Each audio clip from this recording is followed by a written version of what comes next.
Hello दोस्तों, कैसे हो आप सब लोग। I am Faheem. Welcome to civil John academy. तो आज का लेक्चर काफ़ी शानदार रहने वाला है। काफ़ी बेहतर कंटेंट आपको देखने को मिलेगा इंपॉर्टेंट न्यूज़ के साथ। This is important for the daily current affair videos. Sources are the Hindu, PIB, all India radio. दोस्तों आज है 1 जुलाई 2020। देखते हैं क्या इंपॉर्टेंट न्यूज़ रहेगी हमारे लिए। This is important for the all the government exam, whether it is a UPSC, PCS, EPFO, SSC, banking and railway.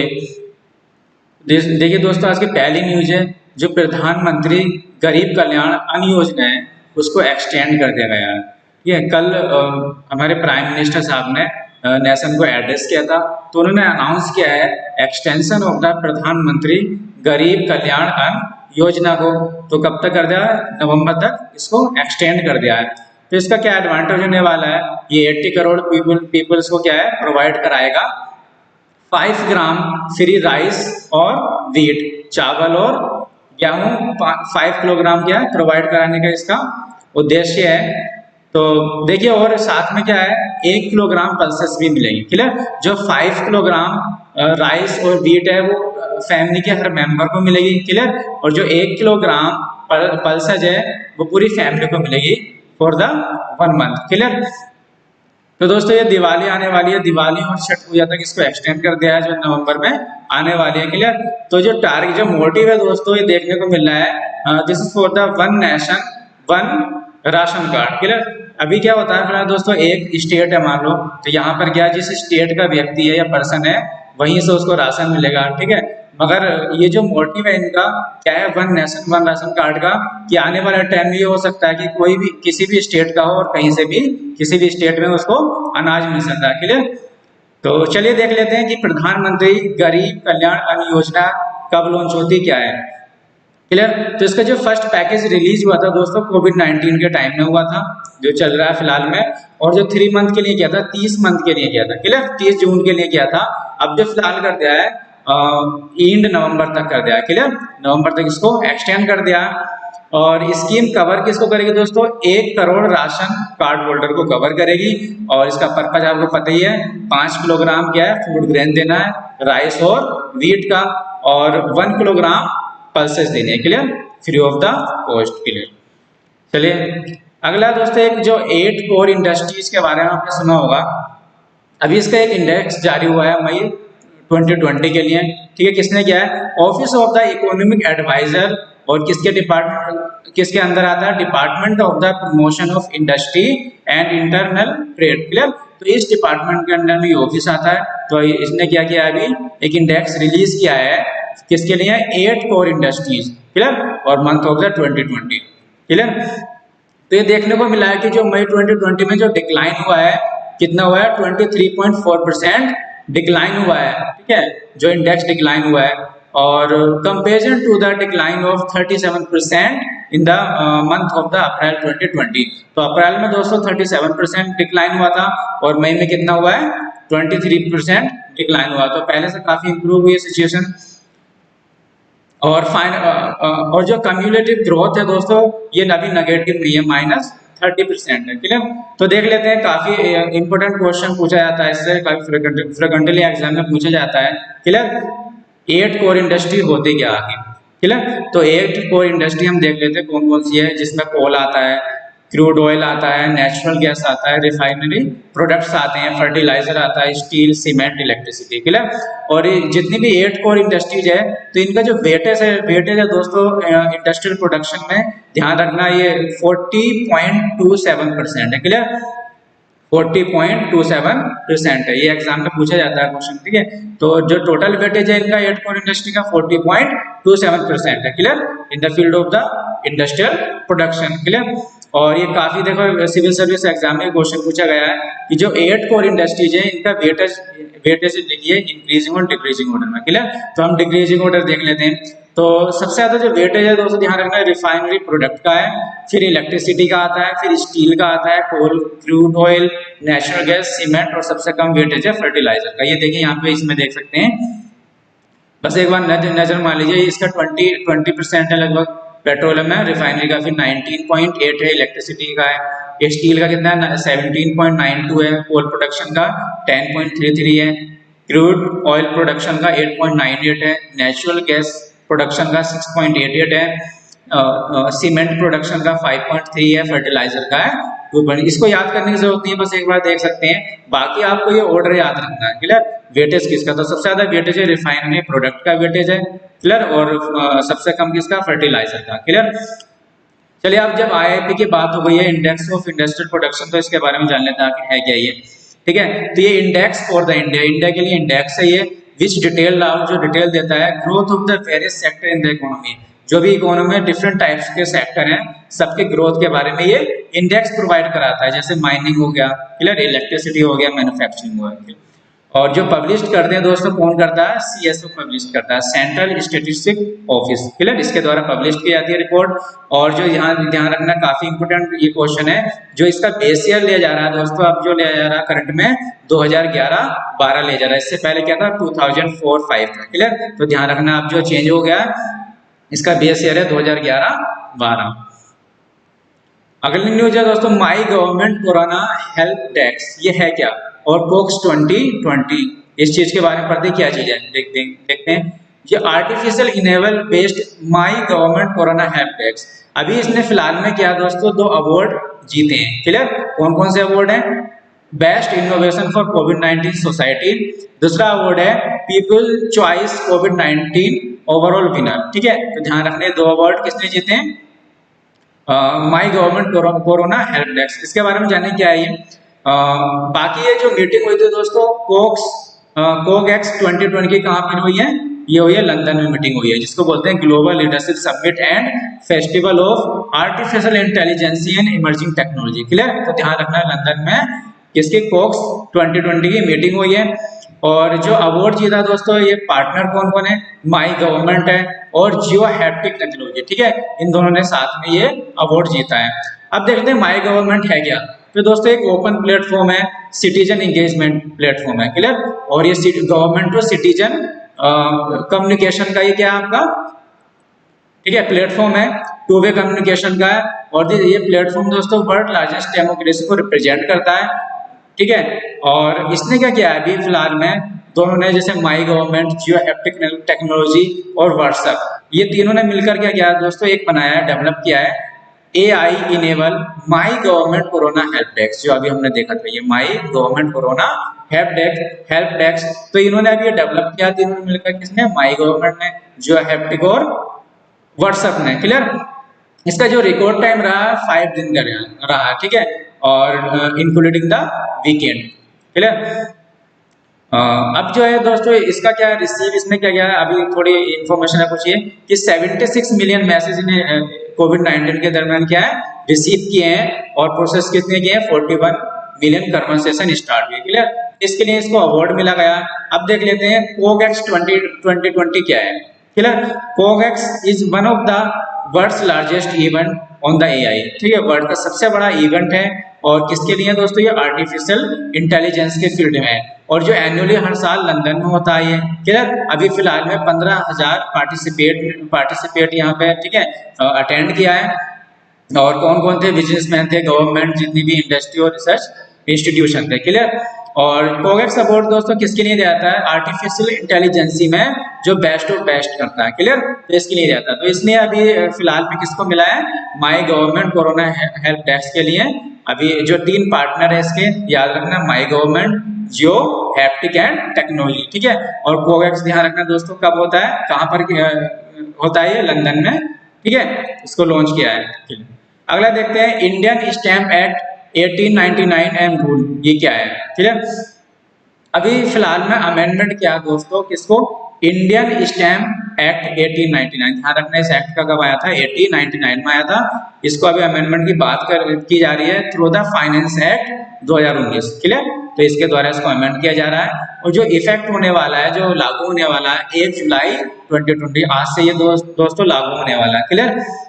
ये किसको फैसिलिटेट करेगा, ये ईज ऑफ डूइंग बिजनेस, मतलब बिजनेस में कितना, ठीक है, कितनी आसानी हो उसके लिए पार्टिसिपेट करेगा। और ब्रिंग द यूनिफॉर्मिटी, ठीक है, यूनिफॉर्मिटी लाने के लिए, ठीक है, इंपॉर्टेंट है।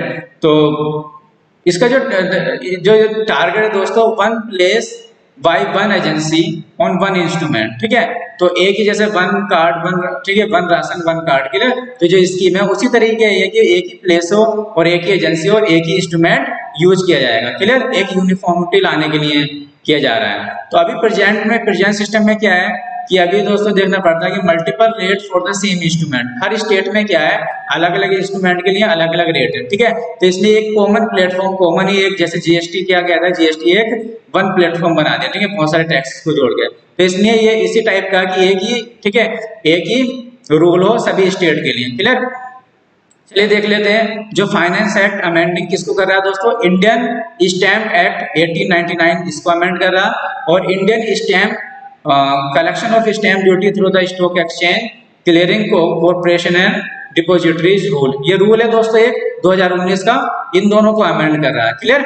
और देखिए ये अभी जो होने वाला था ये फोर्स में आने वाला था 9 जनवरी को, मगर कोरोना वायरस की वजह से, ठीक है, ये लेट हो गया। अभी फिलहाल में ये आज लागू होने वाला, क्लियर, इफेक्ट में आने वाला है। चलिए दोस्तों देखते हैं अभी एक लोन एग्रीमेंट हुआ है किस किस के बीच में, government of India, world bank और तमिलनाडु का जो तमिलनाडु हाउसिंग सेक्टर है, क्लियर। तो इनके बीच में एक अभी एग्रीमेंट हुआ है, लोन एग्रीमेंट, क्लियर। तो गवर्नमेंट ऑफ इंडिया, तमिलनाडु और वर्ल्ड बैंक अभी लीगल एग्रीमेंट हुआ है किसके लिए दोस्तों, low income group in the state of Tamil Nadu, Tamil Nadu में जो लो इनकम स्टेट है, ठीक है, तो उसके लिए लॉन्च किया गया for the affordable housing, clear. और जो साइन हुआ दोस्तों, दो प्रोजेक्ट हैं, एक तो है $200 मिलियन का है, दूसरा है $50 मिलियन का है। तो $200 मिलियन का देख लेते हैं, ये है आपका first Tamil Nadu housing sector strengthening the program, clear. तो पहला ये हो गया, 50 का क्या है, Tamil Nadu housing and habitat development project, ठीक है। तो ये दो प्रोजेक्ट लॉन्च हो रहे हैं। चलिए देख लेते हैं क्या ये $200 मिलियन का, ठीक है, first Tamil Nadu housing sector strengthening, ये इसका प्रोजेक्ट का नाम है। और ये किसको सपोर्ट करता है दोस्तों, अफोर्डेबल हाउसिंग, ठीक है, कैसे जनता को, यहाँ की जो, ठीक है, लो इनकम ग्रुप वाली जनता, कैसे इसको अफोर्डेबल हाउसिंग प्रोवाइड की जाए, क्लियर। तो इसके लिए लोन दिया जा रहा है। और जो 50 मिलियन जो लोन दिया जा रहा है $50 मिलियन का, ये Tamil Nadu housing and habitat development project के लिए दिया जा रहा है। ये किसको सपोर्ट करने वाला है, जो वहाँ के फाइनेंशियल इंस्टीट्यूशन है, क्लियर, जो हाउसिंग सेक्टर के इंस्टीट्यूशन है वहां पर। और अभी एक वहां पे न्यूली क्रिएट हुआ है, ठीक है, फंड जिसका नाम है तमिलनाडु शेल्टर फंड, ठीक है, तो इसको फायदा पहुंचाने वाला है। चलिए जब वर्ल्ड बैंक के जिक्र हो गया तो देख लेते हैं क्या है वर्ल्ड बैंक और IMF, इंटरनेशनल मॉनेटरी फंड, ठीक है, काफी इंपोर्टेंट ऑर्गेनाइजेशन है, ठीक है, एग्जाम में पूछ लिया जाता है। तो ध्यान रखना दोस्तों, ये वर्ल्ड बैंक है और ये दोनों, जो वर्ल्ड बैंक और IMF दोनों एक ही साथ ही लॉन्च हुआ था, क्लियर। कब बनाई गई थी, 1944 ब्रेटन वुड्स कॉन्फ्रेंस, ध्यान रखना कौन सी कॉन्फ्रेंस में बनाई गई थी, ब्रेटन वुड कॉन्फ्रेंस, ठीक है, 1944 में हुई थी। तो उस टाइम में दोनों इंस्टीट्यूशन को स्टेब्लिश किया गया था, वर्ल्ड बैंक एंड IMF को, क्लियर। और ट्रेडिशनली इनके जो चेयरमैन प्रेसिडेंट बनते हैं वो अमेरिका के ही होते हैं, और इनका जो दोनों का ऑफिस है दोस्तों वाशिंगटन DC में है, क्लियर, हेडक्वार्टर। तो चलिए देख लेते हैं वर्ल्ड बैंक क्या है। तो ये इंटरनेशनल फाइनेंशियल इंस्टीट्यूशन है जो लोन प्रोवाइड करता है किसके लिए, जो पुअर कंट्री है वर्ल्ड में, क्लियर। और जो कैपिटल प्रोजेक्ट के लिए, मतलब इंफ्रास्ट्रक्चर प्रोजेक्ट के लिए लोन प्रोवाइड करता है, जो पुअर कंट्रीज के लिए, क्लियर। हाँ, तो ये दो इंस्टीट्यूशन से मिलकर बना है, कौन कौन सा, IBRD जिसके फुल फॉर्म है international bank for reconstruction and development, और दूसरा है IDA, international development association, clear. तो ये दोनों ऑर्गेनाइजेशन मिलकर ये बना है वर्ल्ड बैंक। और ये देखिए पेरेंट ऑर्गेनाइजेशन इसकी दोस्तों क्या है, वर्ल्ड बैंक ग्रुप है, क्लियर। और फॉर्मेशन कब हुआ है, जुलाई 1944 में हुआ है। और इसका गोल क्या है दोस्तों, reduction of the poverty, poverty को कैसे रिड्यूस किया जाए, क्लियर, ये इसका गोल है। फर्स्ट प्रेसिडेंट पूछ लेता कौन है, तो यूजीन इसाक मेयर, क्लियर, ये फर्स्ट प्रेसिडेंट है। और फिलहाल में प्रेसिडेंट कौन है, डेविस मालपास, ध्यान रखना दोस्तों, आ जाते हैं एग्जाम में ये। और जो CFO है, चीफ फाइनेंशियल ऑफिसर, जिसको, और मैनेजिंग डायरेक्टर कौन है, अंशुला खान, ठीक है, इंडिया से बिलोंग करती है, ठीक है। तो ये इनके मैनेजिंग डायरेक्टर और चीफ फाइनेंशियल ऑफिसर है। अब देख लीजिए IMF क्या है, इंटरनेशनल मॉनेटरी फंड, ठीक है, ये रोल किस में प्ले करता है, BOP situation, balance of payment, ठीक है दोस्तों। तो ये बैलेंस ऑफ पेमेंट में, और जो फाइनेंशियल क्राइसिस होता है उसके लिए फंड प्रोवाइड करता है, क्लियर। अब देखिए इसमें और इसमें क्या डिफरेंस है, वर्ल्ड बैंक में और आईएमएफ में मेजर डिफरेंस ये दोस्तों, ये जो है लॉन्ग टर्म के लिए लोन प्रोवाइड करता है, ठीक है, इंफ्रास्ट्रक्चर वगैरह हो गया, और ठीक है तो लॉन्ग टर्म के लिए करता है, ये शॉर्ट टर्म के लिए करता है, जैसे फाइनेंशियल क्राइसिस हो गया उसके लिए लोन प्रोवाइड कराता है, क्लियर।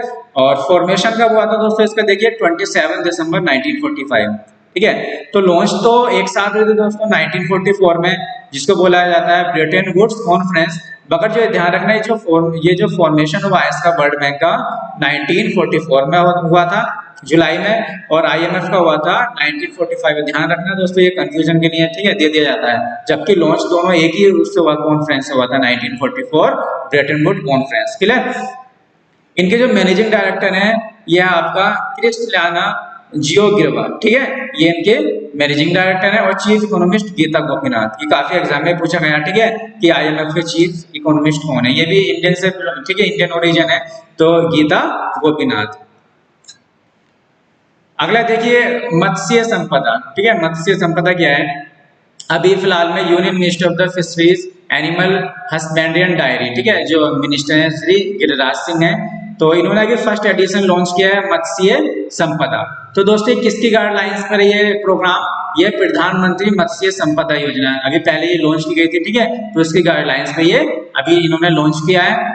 और इसका, ठीक है, क्या आउटकम है इसका मत्स्य संपदा का, तो एक फायदा पहुंचाने वाला है, ये किसके अंडर में आता है, डिपार्टमेंट ऑफ फिशरीज, और किसको फायदा पहुंचाने वाला है, stakeholder specially the fishers, fish farmer जो है, ठीक है, through the various means of the communication, और इंफॉर्मेशन देगा, ये एजुकेट करेगा उनको, ठीक है, इसके बारे में, और लेटेस्ट टेक्नोलॉजी डेवलपमेंट करेगा, क्लियर। अब देख लेते हैं कि ये प्रधानमंत्री मत्स्य संपदा योजना क्या है, कब लॉन्च हुई थी, तो दोस्तों ये मई में लॉन्च हुई थी, क्लियर। और इसका पर्पस क्या था, ये sustainable and responsible development of the fisheries sector, तो इस सेक्टर के लिए, डेवलपमेंट के लिए, सस्टेनेबल डेवलपमेंट के लिए, ठीक है, ये, ठीक है, लॉन्च हुई थी। और इन्वेस्टमेंट कितने का दोस्तों यहाँ रखना, 20,050 करोड़ का, क्लियर, तो इसका इन्वेस्टमेंट है इतना। और इसका जो टारगेट है दोस्तों additional 70 lakh ton fish production, तो 70 लाख टन फिश प्रोडक्शन का इसका टारगेट है, और 1 लाख करोड़ फिशरीज एक्सपोर्ट के लिए कितना है दोस्तों, 1 लाख करोड़ का इसका टारगेट है, और जनरेशन करेगा 55 lakh employment over the next 5 year, ठीक है, तो नेक्स्ट 5 ईयर में कितना एम्प्लॉयमेंट जनरेशन का 55, ठीक है, 55 लाख एम्प्लॉयमेंट, क्लियर। चलिए अगला देख लेते हैं, online BSc degree in the programming and data science, clear. अभी देखिए काफी इंपॉर्टेंट है डेटा साइंस, काफी मतलब एक अगर साइंटिस्ट वगैरह बनना है तो काफी अच्छा ये, ठीक है, प्रोग्राम है। तो देख लेते हैं बीएससी, और बीएससी में है और ऑनलाइन स्टार्ट हो रहा है, क्लियर। तो दोस्तों किसने स्टार्ट किया, ये ministry of the HRD, clear, जो श्री रमेश पोखरियाल जी ने किया है, और ये this the world first इवर online course, world का पहला ऑनलाइन कोर्स है जो बीएससी डिग्री प्रोवाइड करा रहा है, ठीक है, किसमें, in the programming and data science, clear. और दोस्तों ये अब ये जो प्रिपेयर्ड किया है इसको, और जो ऑफर्ड किया किसने किया है, Indian institute of Madras, IIT Madras ने इसको प्रिपेयर्ड किया है, और अभी फिलहाल में आपने देखा होगा कि इसको 1 रैंक मिली है, क्लियर। और जो रैंक जनरेट की है वो किसने की है, NIRF national institute ranking framework, इसने अभी रैंक दी है, और जो मद्रास की पहली रैंक आई है, तो ये जो है इन्होंने प्रिपेयर्ड किया किसको, ठीक है, इस प्रोग्राम को। और ये किसके लिए दोस्तों, हर किसी के लिए, anyone who has passed class 12, तो जो 12th पास हो गए हैं, ठीक है, वो डायरेक्ट इसमें एडमिशन ले सकते हैं। और कंडीशन एक ही है कि क्लास 10th में क्या होनी चाहिए, इंग्लिश और मैथ होनी चाहिए, क्लियर। और ये कहीं भी दोस्तों, कहीं भी आप अंडर ग्रेजुएट में कहीं भी इनरोल्ड होकर इसे ऑनलाइन कोर्स, ठीक है, अप्लाई कर सकते हैं, तो किसी भी कहीं भी आप एडमिशन ले सकते हैं अंडर ग्रेजुएट प्रोग्राम में, और वहां से ऑनलाइन अप्लाई कर सकते हैं इस कोर्स को, ठीक है, कर सकते हैं। तो बहुत ही ये डेटा साइंस जो कहा जा रहा है कि फास्टेस्ट ग्रोइंग सेक्टर है, और आने वाले टाइम में कितनी ये आपकी जॉब क्रिएट करने वाला है, 11.5 मिलियन जॉब, क्लियर, 2026 तक क्रिएट करने वाला है। चलिए जब NIRF की बात हो गई है तो ये काफी इंपॉर्टेंट इंस्टीट्यूशन, इसके बारे में पढ़ लेते हैं। NIRF क्या है, नेशनल इंस्टीट्यूट रैंकिंग फ्रेमवर्क, ठीक है, ये किसने अडॉप्ट किया दोस्तों, ministry of the human resource development ने, क्लियर। और इसका पर्पस क्या है, रैंक प्रोवाइड कराता है हायर एजुकेशन जो इंस्टीट्यूशन है, क्लियर, तो उसके लिए रैंक प्रोवाइड कराता है। और लॉन्च किसने किया है दोस्तों? लॉन्च हुआ था ये 29 सितंबर 2015, ठीक है। और जो फर्स्ट जो रैंक प्रोवाइड हुई थी इसने की थी वो 2016 में रिलीज की थी। तो देखिए, ठीक है, कंफ्यूजन के लिए डाल देते हैं क्वेश्चन। जो ये ठीक है लॉन्च हुआ था 2015 में होता है 29 सितंबर 2015, बट जो फर्स्ट रैंक रिलीज की थी वो 2016 में रिलीज की थी। क्लियर दोस्तों? चलिए देख लेते हैं 2020 में रैंकिंग किसको क्या मिली है। आईआईटी मद्रास को पहली रैंकिंग मिली है, क्लियर। और आईएससी बेंगलोर को काफी इंपोर्टेंट इंस्टीट्यूशन है, ठीक है, इसको दूसरी रैंक मिली है। और आईआईटी दिल्ली को तीसरी रैंक मिली है। साइंस थ्रो माई आईज, ठीक है, ये थीम है, देखते हैं किसकी है। अभी फिलहाल में Indian national science academy and science and engineering research board SERB, ठीक है दोस्तों, INSA एंड SERB ने अभी एक, ठीक है, ऑर्गेनाइज किया है। क्या ऑर्गेनाइज किया? 1 मिनट फिल्म कंपटीशन, एक कंपटीशन ऑर्गेनाइज किया 1 मिनट का, ठीक है, जो फोटो अपलोड कर सकते हैं या पेंटिंग वगैरह। और इस कंपटीशन का एम क्या दोस्तों कि हमारे जो भी साइंस के बारे में, ठीक है, अराउंड देम, ठीक है, एप्रिशिएट साइंस अराउंड देम, तो साइंस के बारे में है ये।